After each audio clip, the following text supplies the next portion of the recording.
Hello guys, welcome back to sports தமிழா.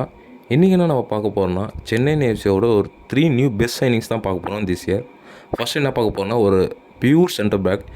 இவர் பார்த்தீங்கன்னா ஒரு பிரசிலியன் சென்டர் பேக். இவரோட நேம் வந்து எல்சினோ. லாஸ்ட் கல்பில் இவர் ப்ளே பண்ணது வந்து ஜம்ஷெட்பூர் எஃப்சியோட ஒரு நல்ல சென்டர் பேக்காகவும் நல்ல டிஃபென்சிவ் மிட்ஃபீல்டராகவும் ப்ளே பண்ணிட்டு வந்தார். ஏற்கனவே ஒரு சென்னை எஃப்சிக்கும் பிரசிலியன் பிளேயர்ஸுக்கும் ஒரு நல்ல கனெக்ட் இருக்குது. Mailson, Rafael Crivellaro, Rafael Augusto and Eli Sabia இவங்களாம் ஒரு சென்னை எஃப்சிக்கு ஒரு நல்ல பர்ஃபார்மன்ஸ் கொடுத்துக்கிறாங்க ஆஸ் அ பிரசிலியன் பிளேயராக.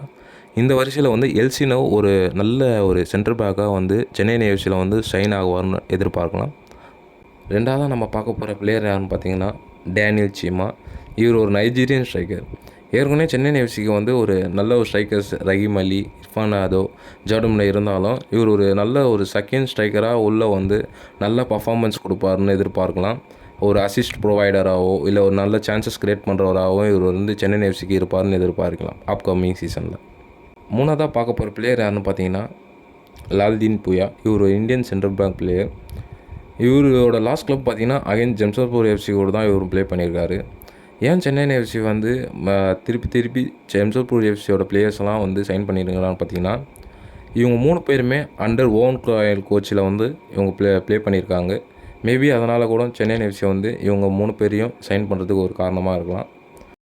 அனதர் இன்ஃபர்மேட்டிவ் வீடியோஸோட உங்களை சந்திக்கிற மக்களே, பாய்.